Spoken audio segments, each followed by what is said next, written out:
Hey guys, Ace Trainer Liam here, hope you're having a wonderful day. Welcome back to another episode of Pokemon WTF Moments, the show where I watch Pokemon so you don't have to. And by the end of this episode, you will be thanking me for watching this one so that you don't have to, because it really doesn't hold up when you watch it back as an adult. It's not that good. I'll tell you what does hold up though, Pokemon WTF Moments, which is right now. If you're a fan of Pokemon WTF Moments, hit the like button. Let's go for 1,000 likes if we can. Hit subscribe if you're new. Hit share so you can share the video with a friend and get more people watching WTF Moments. I'd really appreciate that. And comment down below your favorite WTF moment, you know, once it happens. Without further ado, let's watch Pokemon Season 1, Episode 17, Island of the Giant Pokémon.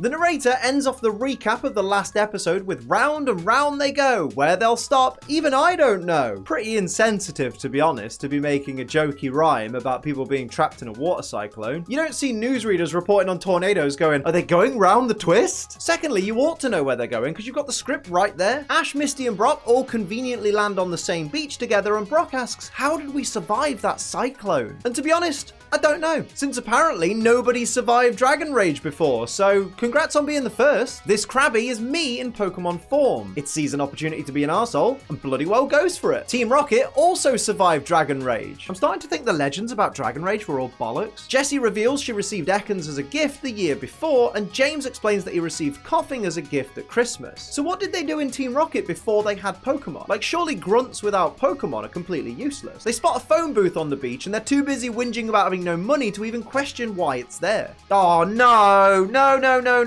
I watch dubbed anime to avoid subtitles. Don't do this. Pikachu finds the Pokeballs for Charmander, Bulbasaur and Squirtle and lets them all out, but they're all acting like they were caught in the cyclone and not safely secure inside their Pokeballs. Surely if this is how the inside of a Pokeball worked and they could feel everything going on in the outside world, then every time Ash like jumped or ran or fell over, which anime protagonists tend to do a lot, surely these Pokemon would get concussed. Pikachu and Charmander ask this Slowpoke for information and it just blanks them. Ignorant. Squirtle's that one dickhead that you don't want to be stuck in a survival situation with. Everyone's concerned about where Ash and the others might be, and then there's this guy just cracking wise about how they've probably been eaten. There's a time and a place for everything, but not now. You see what I did there? See, stuff like this is why I've never liked Bulbasaur's character. It was a grumpy fucker in its debut episode, and let's face it, probably didn't really want to leave the village it was in. I mean, he even challenged Ash to a fight before he would become Ash's Pokemon, and let's face it, he probably banked on winning it, that's why. Then he's away from Ash for a couple of hours due to a really unpredictable, unprecedented situation, and is instantly like,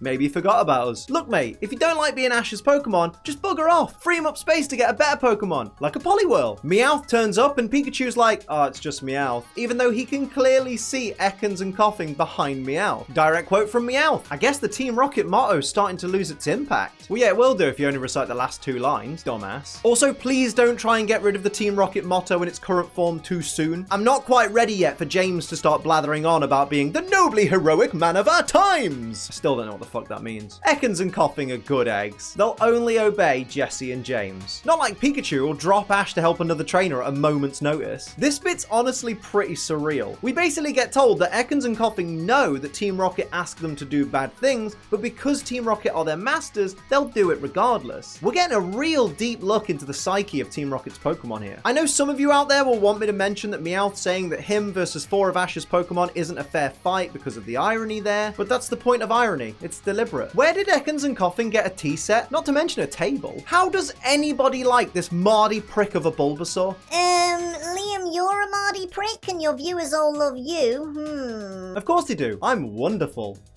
Oh my god, it's Metal Greymon. I mean, Rhydon. Actually, Liam, it looks more like Machine Dramon than Metal Greymon. Actually, it looks more like Rhydon. To be fair, I was wondering when we were going to start seeing some giant Pokemon, given the episode title. It took us 8 whole minutes. For giant Pokemon, these things are apparently pretty hard to find. Meanwhile, Ash and Co are being chased by a giant Zapdos. That's got me wondering though, what would I rather take? A thunder from a giant Zapdos or an earthquake from a giant Rhydon? Let me know which you'd rather take down in the comments below. Actually, I think I've already decided. Thunder from Zapdos. Lower accuracy, innit? There There goes Pokemon, spoiling a character reveal again. Well done, well done. Looks like this island isn't deserted. There's a lovely little cafe. Pikachu and friends are living their island dream right now, apart from all the tears. And look who's being an arsehole once again. Wait, Slowbro's in this episode? What a surprise! This is brand new information. Do you know what isn't brand new information, but is information you need to know? Using code ACE will save you money on the wonderful G Fuel. Hell yeah, this is green apple, baby. And it is getting me through this episode. Good lord. Use code ACE, goddammit. This scene, with no dialogue, nothing of note happening, just Pokemon sitting and eating at a little cafe, is 44 seconds long. That means almost 5% of this episode's runtime is this scene. And half of this scene is this weird, long, drawn-out wide shot of the camera getting further and further away from the cafe, where you can't even see the Pokemon's faces. Nothing interesting happens here. Is this the most blatant, time-filling scene in history? Answers on a postcard. I bet Squirtle's never felt more well endowed. Jesse decides to make a collect call to Giovanni using the payphone because he'll accept the charges. Should have just done that yesterday. Instead of actually explaining to Giovanni what the situation is, Team Rocket just recite their motto and piss him off. Way to get saved, guys! Giving them credit, this has to be Team Rocket's most genius idea so far. Using the phone booth as cover so that Pokemon on the island won't suspect them of actually being people and just think that's that phone box that's there. And also following the phone wire to see if it leads to civilization. Like, that's really clever for Team Rocket. Look, I've done well so far not to bring up all the inevitable shit Gigantamax jokes like, lol, this episode predicted Gigantamax. Or, hey look, it's G-Max Pikachu. Those jokes are about on par with James going, it's Bigachu. It's just low-hanging fruit, innit? Oh look, it's that one shot we like from the intro. Misty says, it looks like a Charizard. And Ash responds, an evolved Charmander. Well, I mean, technically it's an evolved Charmeleon, but I'm just being really picky because this episode doesn't have a lot going on. Squirtle tries to make small talk with a giant Blastoise that instantly goes on the attack. I guess blood isn't thicker than water. You get it?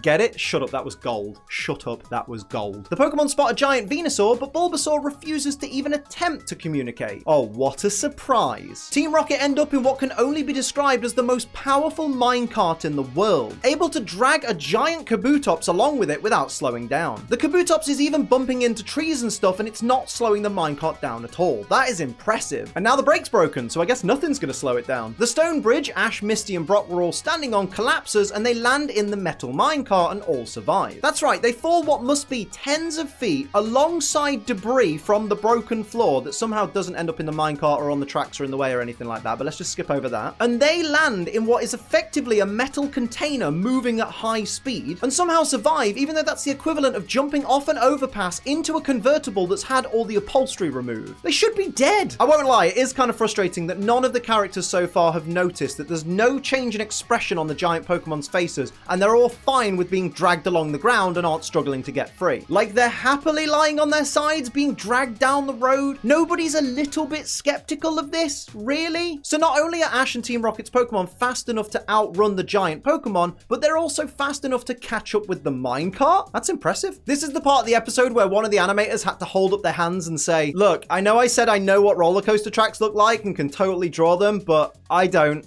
And I can't. Like, where are the supports for this loop? If that minecar tries to travel across that loop, it's just gonna buckle. Obviously, it's a cartoon, so it won't, but still. Also, this apparent ride doesn't have any safety bars inside the car itself. This place is a health and safety nightmare. Apparently, that loop was long enough for all those Pokemon to catch up with the car, and they all managed to jump perfectly into the cart with no casualties. This episode's a mess. So as the Pokemon jump into the car, everyone catches a single Pokemon, except for Brock, the poor bastard, who has to catch both Bulbasaur and Charmander. Unlucky, mate. Direct quote from Misty. They're after us! So apparently Misty thinks a Charizard flying backwards is some sort of intimidation technique, I guess. Cool, you could tell this was made in the 90s. This roller coaster doesn't even have those wheels that secure it to the track. They crash into the giant Zapdos and Brock says, that's weird. That looks like it was a mechanical Pokemon. What, you don't think the others were too? So here's the big reveal. It was a theme park all along and all the Pokemon are just mechanical. This is akin to the old it was all a dream endings. Giovanni's noticeably angry because Pokemon Land has been completely destroyed and he apparently spent millions building it. Didn't spend a lot on risk assessment and safety protocols though, did you, mate? You know what? I'm gonna level with you. Watching this episode back as an adult,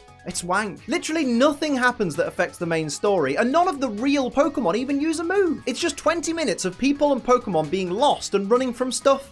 It's lame. I guess it can't get any worse. What's the next episode? Oh no! I knew we'd get to this episode eventually, but I just didn't realize it was this soon. Oh, God. So the episode ends with the Slowpoke from earlier evolving into Slowbro. Could we have not written an episode around that instead? You know, instead of this filler garbage. I think we got cheated here, lads. So those are my WTF moments for Pokemon Season 1, Episode 17, Island of the Giant Pokémon. Make sure you hit the like button if you enjoyed. Let me know in the comments what your favorite WTF moment was. Hit subscribe if you're new. Share the video with a friend. If you want to support the channel like these lovely, beautiful people over here, do pledge to my Patreon. It's patreon.com/AceTrainerLiam and use code ACE for money off G Fuel. But until next time, I am Ace Trainer Liam. Keep on training.